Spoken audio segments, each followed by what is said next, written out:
10, 219, 219. Forward Progress, a Chicago Bears podcast with Dan Bernstein and Matt Abaticola on 312 Sports.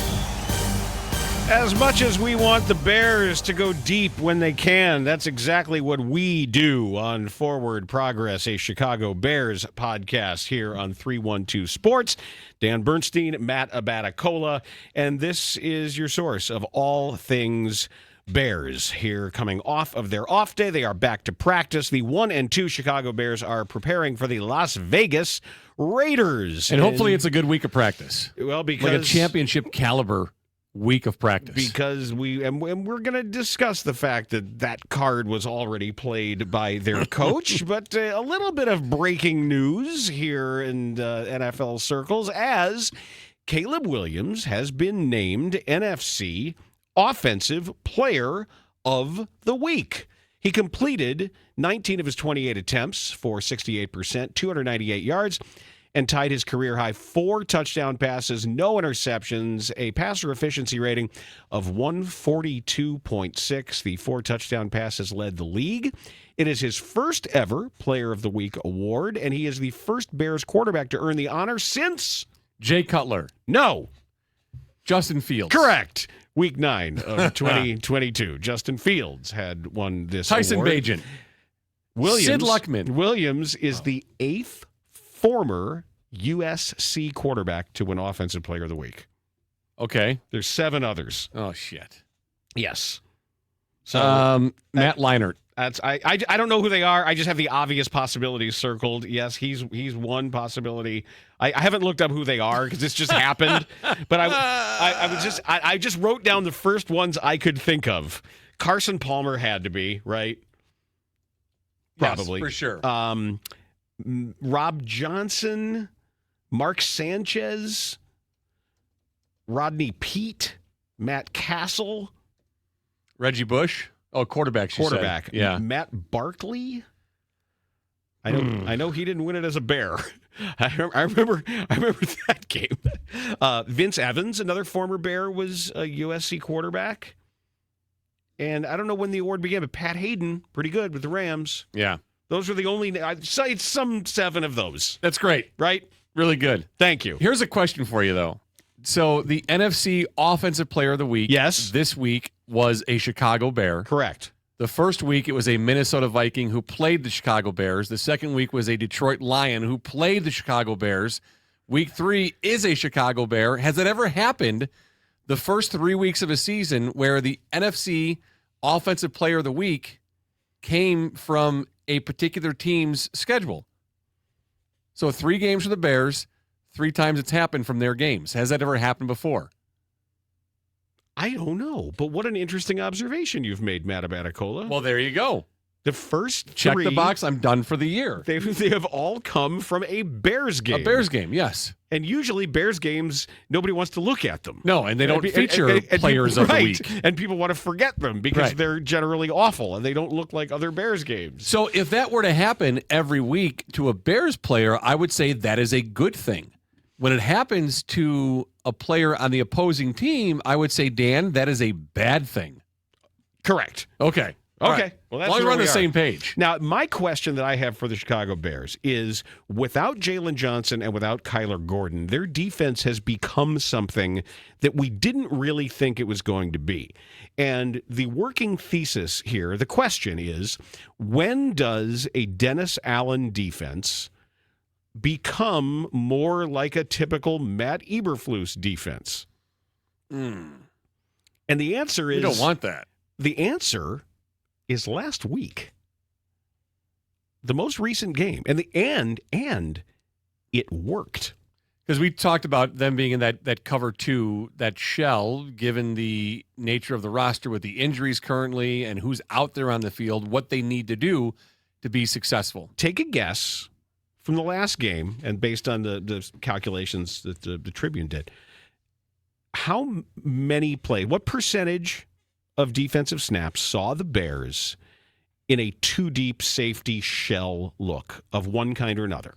But 2 deep safeties, whether it was I didn't see it broken out whether it was zone under or man under, but we should say it is way more common around the NFL, but under Dennis Allen and these Bears right now, what percentage of the time do you think they were in a two deep? All right, I'll stay with my original guess of 60%. 69. Okay. Nice percentage points there. 69% of the time they were in a two deep shell. Okay. And it worked. It did work. And worked. is that why then Jake Ferguson had the game of his life? Yes. And was about ready to pass out at the end of the game. In a nutshell, what do you have, 12 receptions? 12 or 13, yeah. In a nutshell, the answer to that is yes. That is why. Because he was the only guy open, because that's the guy they wanted to be open, because they made the calculation that he's not really going to hurt them, and nobody could take the top off with CeeDee Lamb out. Not to mention the bend but not break nature of that defense. You got all those interceptions. You know, one was the terrific diving play, but you're talking about 2 end zone or red zone interceptions? Right. That's exactly how that defense is designed to work. Go ahead and march at 20-20. Go ahead and but once we compress things at the end, we're going to stop you. So let me ask you this then, because that falls in line with what we saw from Dak Prescott and something that we questioned about Dak Prescott, why he wasn't taking chances downfield. So the Bears weren't giving the chances downfield, particularly with CeeDee Lamb out.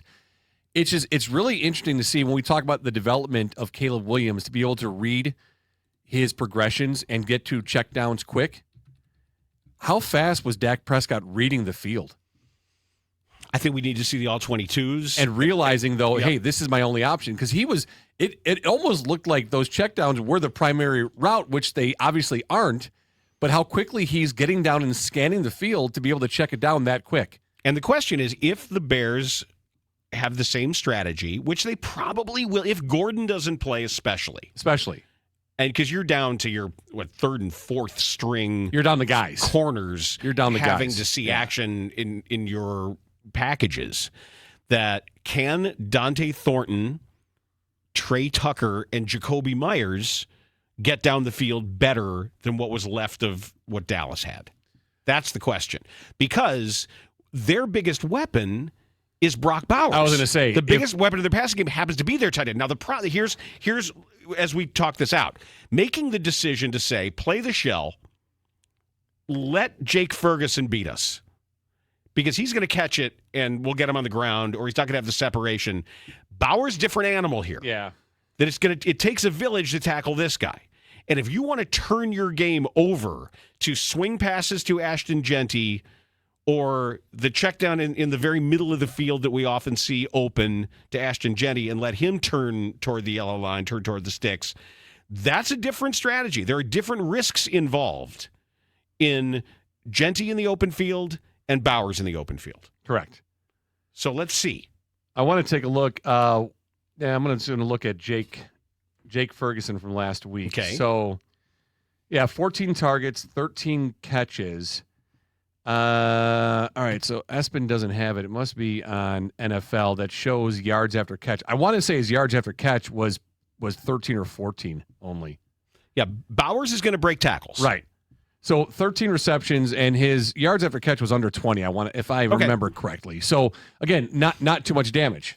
You know, he has all those receptions, doesn't do anything in the red zone, 0 touchdowns, if I remember correctly. And then, but Brock Bowers, that's going to be a completely different story. It's a different. Cannot allow 14 or 15 targets, because that's going to create a lot more yards after catch, possible touchdowns too. Different calculation in that regard. And but if your roster dictates what you play, how do you counter that though? Okay, because you're not getting pressure on the quarterback with the front four. You just answered your own question.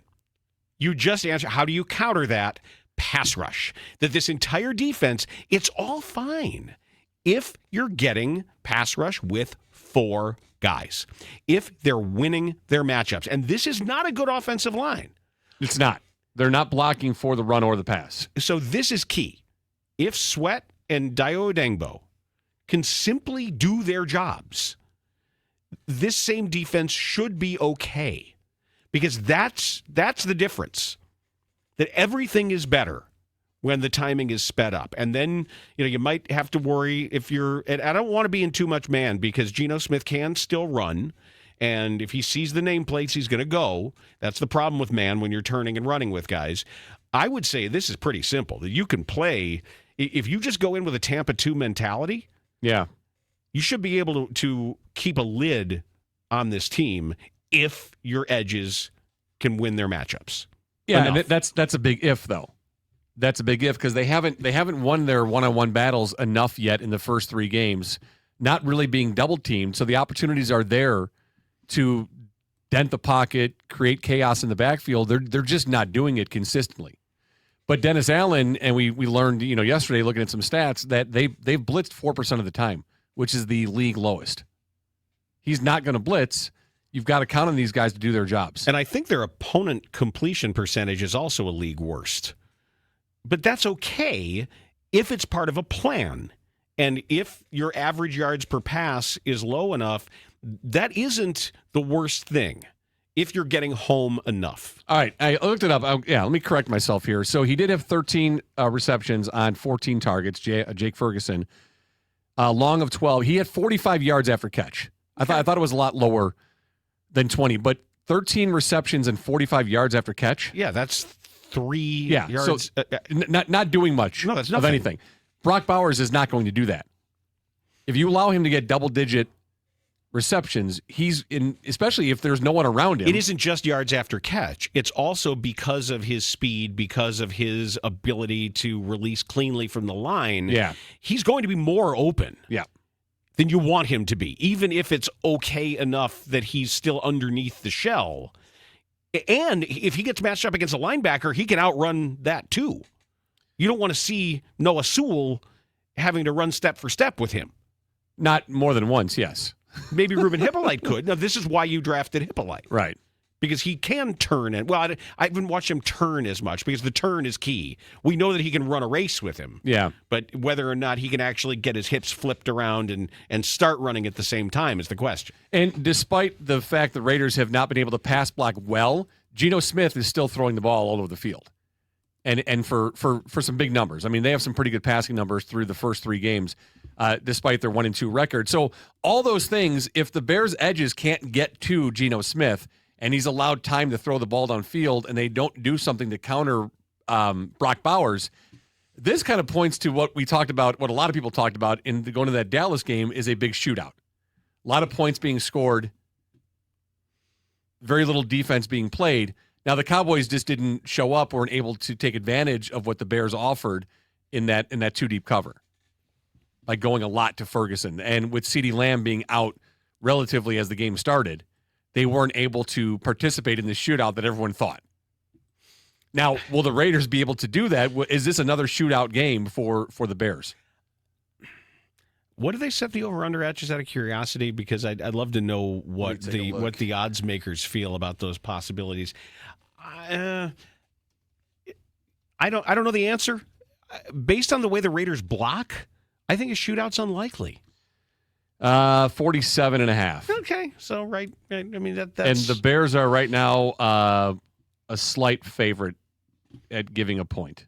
So basic pick'em game, but they were getting a point last week with Dallas. Is that what it was? And now yes, they're giving. Okay, so now they're giving a point on the road.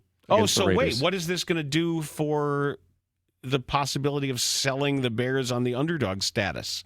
You can't do the nobody believes in us bit now. Right now that you're favored on the road. Favored on the road. Uh-oh. Now that takes away the motivational tactic. Yeah.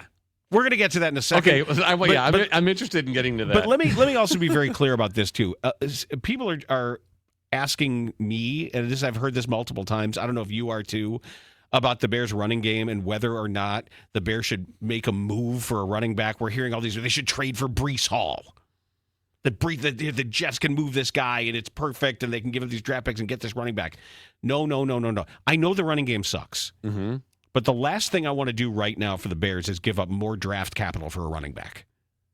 They're not going to win the Super Bowl this year. Right. And they're not any running back that you would be able to get is not going to be different enough to make them a Super Bowl contender this year or change their playoff fate this year. It's just no.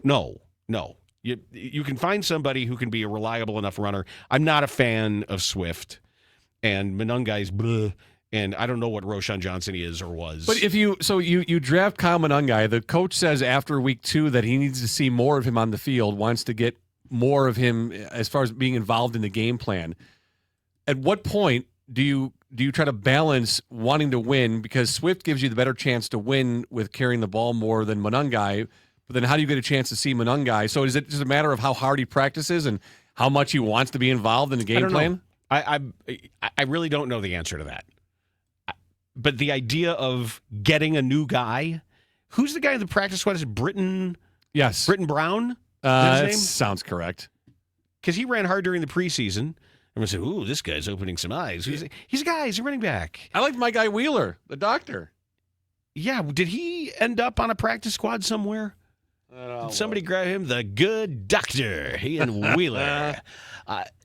But no. Very simply, no. There's no magic running back out there that immediately is going to show up and change the Bears' stars. I don't think that is the case at all. So they're going to go with what they got. Block the plays. Block it well enough to let a guy fall forward for 4 yards or 4.5 yards.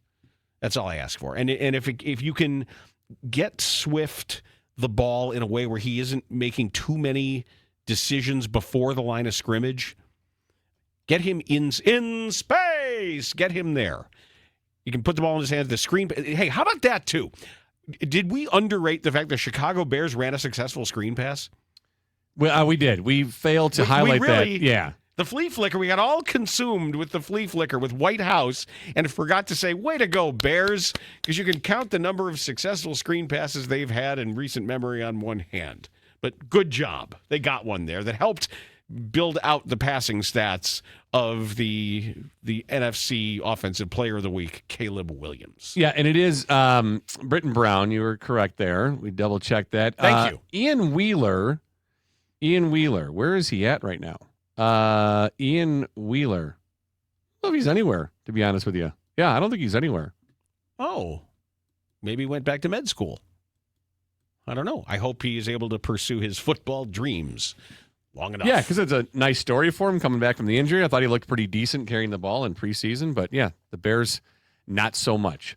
Hey, I want to tell you guys about a new sponsor here on Forward Progress. All right. It's called Lucy, and you can check them out online at lucy.co. That's lucy.co. Lucy products are 100% pure nicotine and always tobacco free.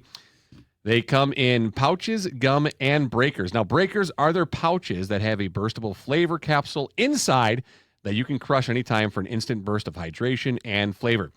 Lucy products are available in a variety of flavors, something for everyone: mint, wintergreen, apple ice, mango, berry citrus, espresso, apple cider, cinnamon, and pomegranate. If you're looking for a tobacco-free product that delivers that kick of nicotine you need for an extra boost in your day or something to help take the edge off, Lucy Products has what you need. Let's level up your nicotine routine with Lucy. Go to lucy.co/FP20 and use promo code FP20 to receive 20% off your first order. Lucy has a 30-day refund policy in case you change your mind. You can even set yourself up with a subscription and have Lucy delivered straight to your door. So don't wait. Order your Lucy today, whether it's a gum, pouches, or breakers. Use promo code FP20 for 20% off your first order. Go to lucy.co/FP20 now. And here comes the fine print. Lucy products are only for adults of legal age, and every order is age verified. Warning: this product contains nicotine, and nicotine is an addictive chemical. That's Matabatacola. I'm Dan Bernstein, and here on Forward Progress, we talk about your Chicago Bears. And I mentioned yesterday that the further that we got away from that exciting win, the more context we have to consider just how bad the Dallas Cowboys may be. And that adds context to this game as one that will define the Bears' level, how they follow it up, and if they can beat another team that it's fair to say they should beat. If they are what they think they are, and that is something better than awful. And I think the Bears, at least publicly, think they're something better than awful. I don't know what they're saying privately. Right. But I know that I don't think that's too high a standard to set, is when you went out and spent the money that they spent and they have the players that they have to build on. Hey, your quarterback is player of the week. Yeah, that's great. Quarterback's player of the week. And despite how the first 2 games of the season looked, and despite the fact they played the Cowboys, who are pretty awful and their defense is really terrible, the Bears have a really good chance to win this game. Despite being on the road, going into the Raiders, they're both 1-2. One of these 2 teams is coming out 2-2. There's no reason why it can't be the Bears, that they put together a good game. Now, stats-wise, both teams, you're pretty similar, with the exception of yards per carry. The Bears have a really strong edge there over the Raiders at this point. We've talked a lot about their offensive line with the inability to run block as well as the difficulties in pass blocking. Geno Smith still makes up for that, though. They've upgraded at quarterback quite a bit this year. But the Bears do have an edge in running the football. We just don't know what they're going to be able to accomplish, what Ben Johnson wants to do running the football with DeAndre Swift and Kyle Monangai. But the Bears have a really good chance to come out 2-2 after 4 games. There really is no reason why this shouldn't be a competitive game for the Bears. I also think that the commitment to the run last week should have some carryover effect in the success of play action. The Bears' willingness to keep running the ball. I think the total number of passes to runs was just about 50-50. And for those of you who want that, you got it. I don't think it's a goal to have that. The goal is to score as many points as you can, whatever it takes, as quickly as possible. Score right. Score 1,000 points, and if it so happens you've run as much as passed because you got a lead, and you can run the ball enough to salt away the wind, which is what the Bears did. That's great. I don't think in a vacuum balance between run and pass is necessarily a valid goal because it doesn't make sense. Yeah, and despite the really fantastic big chunks of yards they gained on some particular plays that were pretty special, fun to watch, the most important drive was that 19-play drive that took up 76 yards and almost 10 minutes of time of clock. That one, as I hope that they're highlighting that, looking at that, and that builds some confidence into the running game, that this is what you can do. And I know the Cowboys were deflated pretty much at that point, and it was like you knew it was coming. They still punched them in the mouth, which is really a sign of a good team to be able to do that. Hey, we're going to run the ball when the other team knows you want to run. And you still do it successfully. So hopefully they can build off that and use that as like a centerpiece for what they can do with the running game moving forward. I think that we also saw a double down of motivational tactics used by the Bears last week that if either one had been used by itself, it's not that big a deal. But the fact that both of these cards were played in week 3, I think creates a little bit of significance. And what I mean, to wit, is the fact that the coach called out his team for not practicing well. That our practice habits are not up to a championship standard. Publicly, that's in a the big media. Deal. It's a big deal. That's a big deal. You slap that card down, that's a big one. And then we found out after the fact that Grady Jarrett gave the inspirational speech to the defense at the team hotel Saturday night. Players only.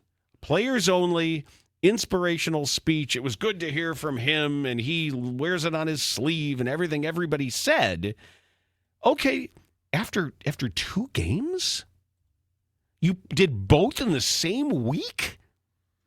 Really? Yeah, I mean that's showing your aces pretty quick, because you can't go back and do that. You can't, as Ben Johnson, get into the media and challenge your players for not practicing hard enough. You can do it privately all you want. Yeah, but you can't do it publicly. And then how many times can you have the players only meeting and rah-rah speech? Again, both effective, both worked out, but you can't pull those out again. And more so, how many times, or is Grady Jarrett thinking, well, you know what? I might be closer to the end of my career than I thought. I don't know how much better this knee is going to get. Yeah. And if I'm going to do this, I better do it now while I'm still out there practicing before I'm on the injured list or before I'm uncertain of whether or not I'm going to be on an injury report or act. Because you become a ghost. And a veteran player knows that once you start getting injured, you disappear. So maybe it was his belief that while he still carries this influence, still a starter, to do it now. Yeah. So I get that. The other thing is, do you think Grady Jarrett does that without having it vetted by either Dennis Allen, Ben Johnson, or both? Yeah, I do. I think he does it even without getting it. I think he just does that. He's enough of an experienced veteran and has success in this league to carry that weight, to do that on his own. Okay, but that he would not ask permission? Yeah, I don't think so. I don't know what the protocol is on that. Should you run it by? Just say, hey, just so you guys know, I'm going to close the door and do a little.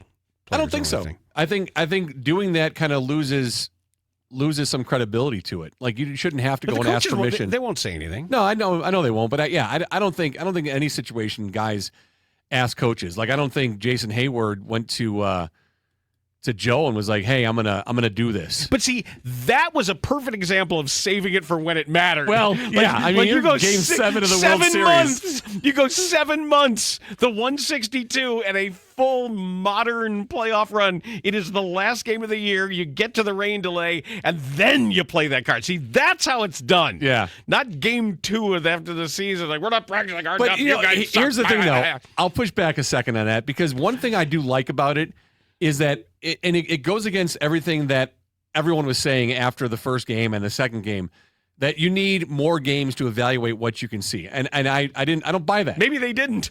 So to me it showed a sense of urgency that hey, we're only 2 games in, but it's really important here. Your veteran guy that you signed on defense, your new head coach pulled out that card after 2 games because there's a sense of urgency that we can't let this slip any further.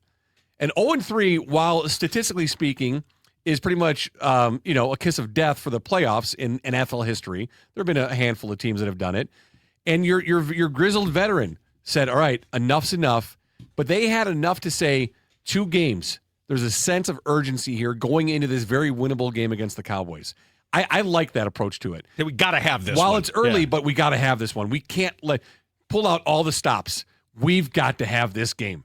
I like that approach to it. I like that was in their mind. So if we declare both things sort of in case of emergency decisions, they found it to be enough of an emergency. Yeah, for sure. For sure. Now, here's the question, though.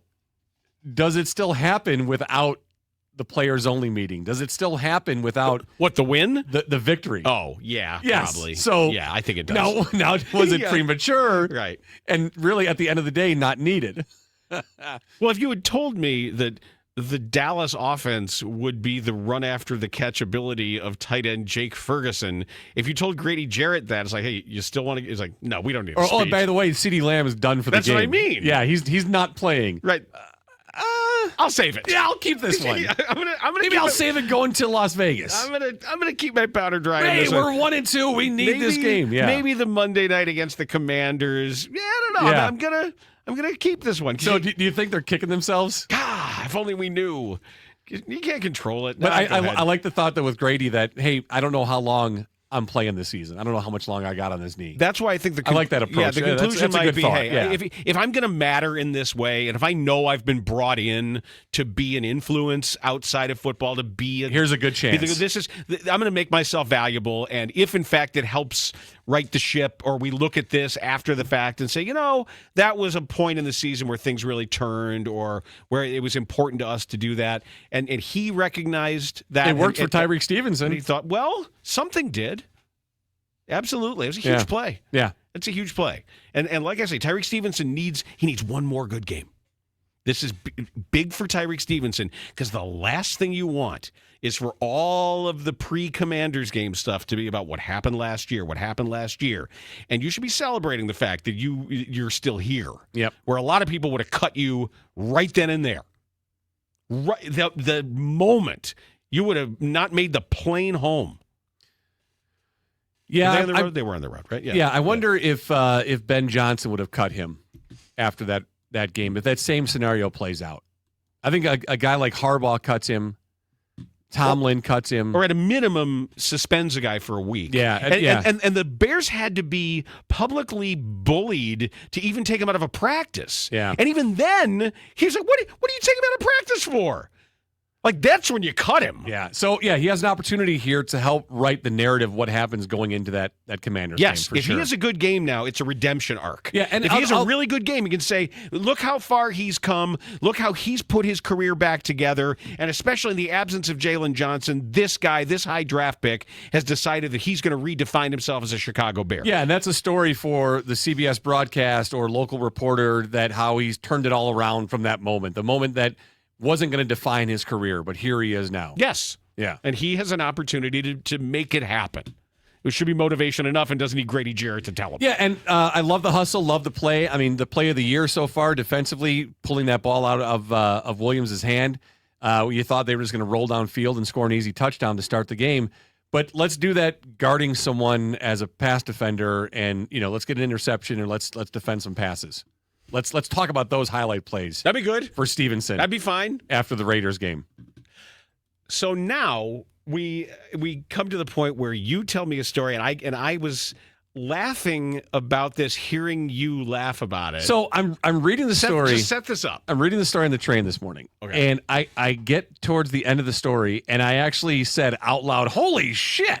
On the train. On the train. Were you in the quiet car?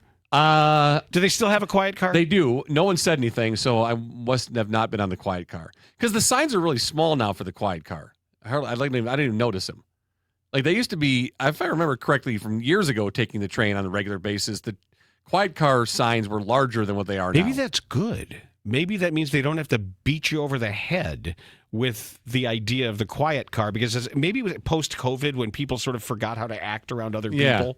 Maybe that's it. But despite, or it might not have been a quiet car, but what they need on the Metro, and if anyone's listening from Metro, wait a sec. Mr. Metra is listening. Right. I'm the head of Metra. I'm glad I'm listening. You should require headphones or ear pods for everything, regardless of the car you're in. A guy yesterday is watching Reels. I don't know if he's on Instagram or TikTok, and he's watching recipes. Okay. And it's that automated voice, whether it's Instagram or TikTok, I don't know what it is, but it's the guy, and it's like this. So he's got his phone up to his face, and it's loud. Are they bad recipes? And it was like, first, I take the lemons and I squeeze the lemons into the bowl Till before the I juice mix runs them. down my leg. But I was like, dude, come on. And I'm just staring at him like, come on, man. Like, get headphones, get ear pods, do something. Was that like my Uber driver who was watching UFC fights? Oh, really? Watching them. While he's driving you? Yep. Okay, how'd that go? I asked him not to, Okay. and then he said, I'm not watching. Did he ask you to get out? Oh, he's just listening. Yeah, he said, I'm not watching. Oh, fine. We're good. Did you not believe him? He was watching. Okay. But there's nothing I could do at that point because lie. I was worried he was going to turn around and shoot me or something. Or I would think kick you out. Well, whatever. But I Pull over and be was like, that, all right, was get that, out. Was I a bad guy? Was I a bad guy for asking him, could you not watch the No, videos I mean, while I don't you think you're a drive? bad guy to ask a guy to not watch TV while he's driving you. Okay, I'm just making sure Yeah, because he not kind a bad guy. of treated it like I was a bad guy.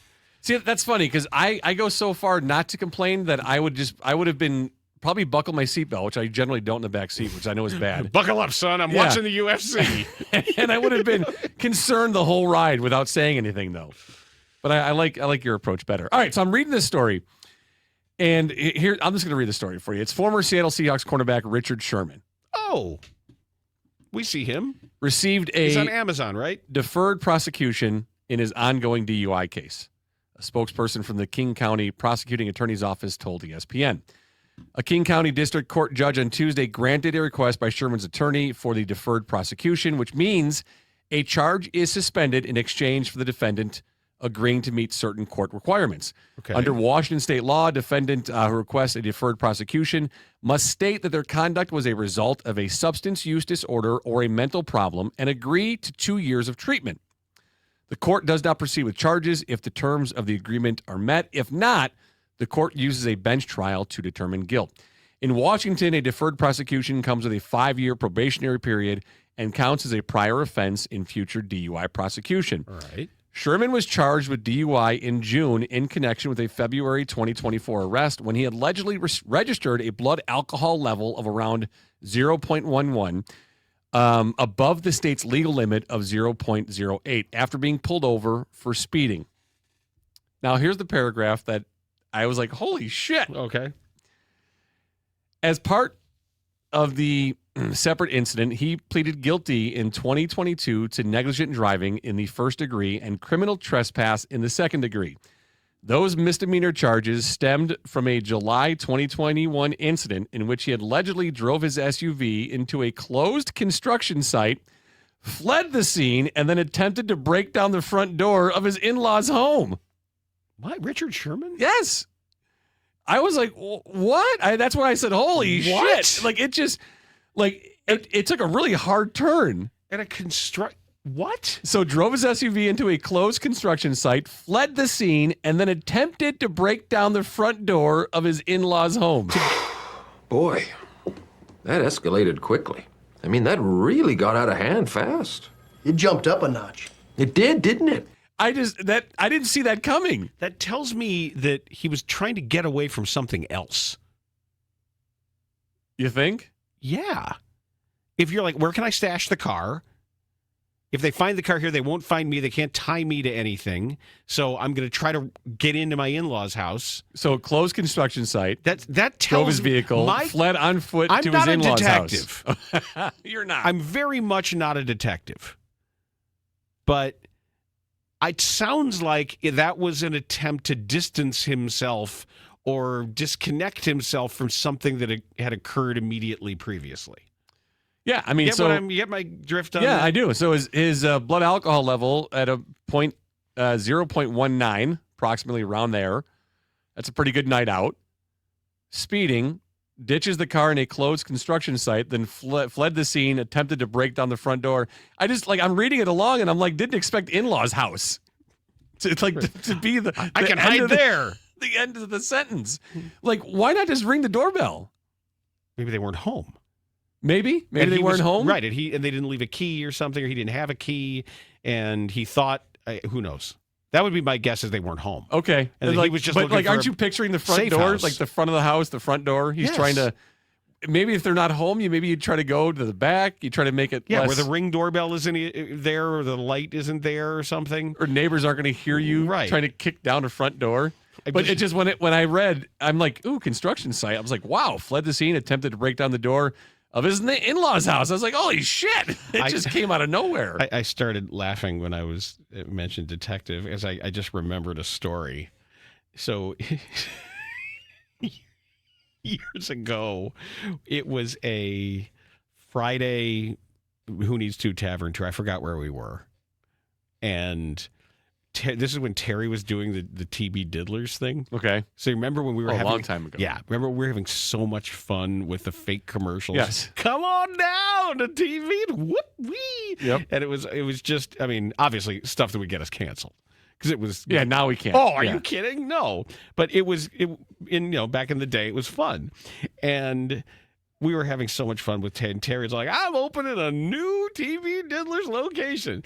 Ha ha. So we were at this event, and this guy comes up to me. We were during a break, and I was walking around, stealing stuff off people's plates, as I used to do. Oh, because no. I had what? So no, the detective, he heard. Oh no. Well, you just blew the punchline. What? I'm nervous now. No. So this guy is like, hey, can I ask you something? I said, of course. We're in a break at a remote. I always tell you this is when you ask me stuff while I'm taking people's wings, because at a remote, it's like prima nocta. I'm entitled to at least one wing off anybody's plate. Yes. I always would invoke that. And their firstborn. Yes, that too. So he goes, I want to ask you, you guys spent all this time promoting TB Diddlers, and you never say where it is. And I'm like, yeah, go on. And he said, so I don't understand why you guys would advertise and talk about these places and not. Don't you want to let people know where? I have a vague remembrance of that. Remember this? Yes. So I said, crack many cases there, detective? Well, then I said, we were talking for a while, and I said, just out of curiosity, what do you do for a living? And he goes, I'm a detective. But he didn't say police detective, though. No, he was. He was a police detective. So Oh, I'm picturing this guy at his desk with like a stack of cases of folders, case files, right up to here. And he's like, grabs one off the top, puts on his glasses, opens it up. Okay. And it's got like a confession. It's like, all the fingerprints. The guy's actually holding a bloody knife. And he's like, I don't know. I guess this goes to the cold case file. Like, we'll have to get back to this one. Like, let's take the next one off the top. Williams, how many cases have you closed this year? Oh, none yet, Chief. I'm working on it. Working on it hard. Old Gil is gonna get himself. I'm gonna crack one. I vaguely remember that. I remember I remember the punchline of someone asking the address about it. Where's TB But- Diddlers? And what Okay, do you but do? I'm a that was the only detective. one in person, though, right? Because we Yes. had multiple people. Oh yeah. A lot of with the text emails, and email. Yes. Like, where's the address of TB Diddlers? Yep. Yeah, why do you never tell us where it is? Do you guys do? But this was in person, and it was asked by A detective. a detective. Can I ask, why do you guys never say? It doesn't make sense to me. I'm sorry, detective. but Maybe real. it's not real. Yeah. It's not a real thing. It's just a radio bit. All right. Well, I hope Richard Sherman gets himself together here and Yeah, I didn't. And stop drinking. I and enjoy driving. his work. Yeah, for sure. I like the Amazon panel. Yeah, I generally. just didn't see that coming there in that paragraph of the story. Did you see how much weight Andrew Whitworth has lost? Oh, yeah. You talk about 100 pounds. I would venture to guess a minimum of 100 pounds. Ozempic. Well, offensive linemen, they Yeah. all drop it. I don't think it's Ozempic. I think it's your body it wants to get back to a normal person's weight Yeah. rather than inflating yourself like all But these guys do. It's been a few years. But maybe there was a little Ozempic in because there. that normally happens pretty quick. Yeah, but because usually Like I always do it when I see Tom Thayer on TV. But he's a big. No, he's a person. big dude, but it's like, Yeah. but he looks. I mean, from the playing days, obviously it was 40 years ago. Look at Olin and Hilgenberg. Oh yeah, Olin too. Yeah, Kurt Becker was the ultimate. But I didn't recognize Olin. I Kurt don't Becker. care playing weight, now weight, Oh, dad weight. He'd rip your head off, chew your head up, and spit it back in at you. Yeah, I mean, he's, Oh, me? Absolutely, he would. Well, He'd look at any opportunity to do that to me. you remember the story with me and Olin? I mean, Remember you introduced me to him at TJ's? was that after he threatened to kill me? Yes, it was after he threatened to kill you. Okay. I was walking by. You pulled me into it, maybe Like, to protect hey, yourself yeah. and to introduce me to him. By the way, here's And- my bodyguard. Yeah, and he wouldn't shake my hand. Yeah, that's right. And I was like, and then And had you're mad enough at him. Captain Yeah, you Cokes, told and the story. I was like, dude, why wouldn't you shake my hand? And he's like, I just don't want to. And I'm like, well, what did I do? Why are you mad? He's like, I just don't want to shake your hand. To which I said, why are you being an asshole? To Olin Kreutz, which not a smart thing. And luckily he didn't kill me. So I come to find out years later, and this is after I spent multiple years talking shit about him on the show whenever his name came up because I hated him. And he was just So not a years big later, yeah, I'm going to there was an outing and a dinner at oh my God, golf course near me that Ivanhoe. the Pat Manley belonged to. Ivanhoe, So beautiful. I'm going. course. We had a Yeah. mutual friend named Mark. Mark invites me as his guest. Pat's going. He invites Olin as his guest. So it's like this big steak dinner, boom. And Olin and I are at the same table. And so I told Pat the story. And so Pat was like, hey, Matt, tell Olin, the story. Mhm. So I tell him, he starts laughing. Of course he did. He was like, oh, I was just fucking around with you. And I'm like, dude, I spent the last almost 10 years just talking shit about you every chance I could, not giving you like proper respect on the air. Shows you little interactions matter. Because I thought you were being a dick for no reason.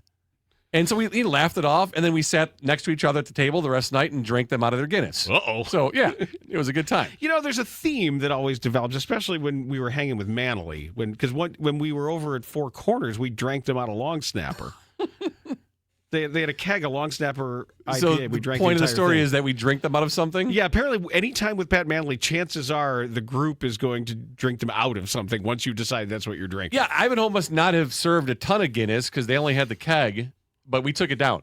Whatever was left in it. And it was good. I mean, we went after, it was one after another. So it wasn't like we had a couple and then we believe finished it or not, but contrary to popular, Guinness is actually light on your system. it's supposed to be. It actually, even though it's an intense flavor, the beer itself does not fill you up because it's not particularly high in carbohydrates. Well, the issue here in the States is that it's either an old keg because it's not served often enough, or it's a bad line and your line's not clean. And if you find a place that keeps their lines clean and has fresh kegs of Guinness, it is light. Now, in Dublin, when I had it the first time, it's like a different beer. That's when Almost wanted to avoid it because I'm not a fan, but we're at the Guinness tour. They give you one at the top of the distillery. And I drank it, and I was like, this isn't a Guinness. the same thing happened to Beth. And they were like, no, this is what a Guinness is supposed to be. The same thing happened to Beth when we were in Ireland. is that she's like, I don't like it. I don't like it. It's heavy. Yeah, it's and not I said, good I in the said, States. hold on a second. I said, you drink the most intense espresso. Like she has an espresso machine and she makes like these super intense coffee drinks every day. And like you like bold flavors. She's like, yeah, but I don't want to be filled up. I said, I really think you'd like Guinness. And I don't know. The same thing happened years ago on our honeymoon in Italy where she thought she didn't like red wine. And I think, why don't we go to Italy and see what you think? Yeah. And she's like, oh, this is good. What is it? Like, it's called Valpolicella. Oh, I think I like this. Yeah. Well, if you like that, maybe you should try this. What is it? Chianti Classico. She liked it. I said, this is good too. Why don't I try this? It's a Sangiovese. Yeah, I like this. So she only drank whites. What reds was she drinking before? I don't know. Bad. Okay. I don't know what it was. But so same thing happened with Guinness. And she's like, oh, God, I love Guinness now. Yeah. No, it's very different. And if you're lucky enough to find a place around you that serves a good Guinness, there's one in Libertyville called The Island. They actually do a really good Guinness. There's a place, if I remember the name correctly, in New York City somewhere. It's a Trinity Bar. Okay. And the rumor has it that they fly a keg in for Fridays, and they tap a fresh keg on Fridays. And apparently it sells out pretty quickly. I have to look and see if that's even accurate or true. That story I heard years ago. But the problem is that it's either not a fresh keg or the lines are dirty and just not cleaned well enough. Good to know. Which impacts your Guinness drinking. You never know what you're going to get when you tune into Forward Progress. Because a good Guinness is light and refreshing. Indeed. Which is, surprising. And medicinal if you hear it described there. That it doesn't count as drinking. It doesn't count. Like even people who've quit drinking still drink Guinness. The Guinness Zero is not too bad either.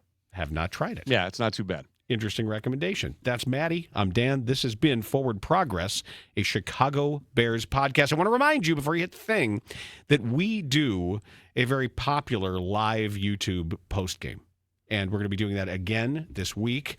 Don't miss it. And we'll remind you, but when you subscribe, make sure to set your alerts. There is a little bell. You can go up to the top right corner. Yep. Just make sure that you are alerted to know that, hey, this is when we're going live, because you don't want to miss it. You want to be there right away to come hang out with us. And we've got all sorts of plans for where we're going to go with that. Do we have a guest lined up for this show for tomorrow? We do. We are going to talk to Mark Potash. Potsy! Yep. And we're working on lining up a Raiders guest too. I've identified a suspect, and we have targeted him for emails and calls. Wonderful. So we'll see how that goes. All that's coming your way. Thanks for being here today.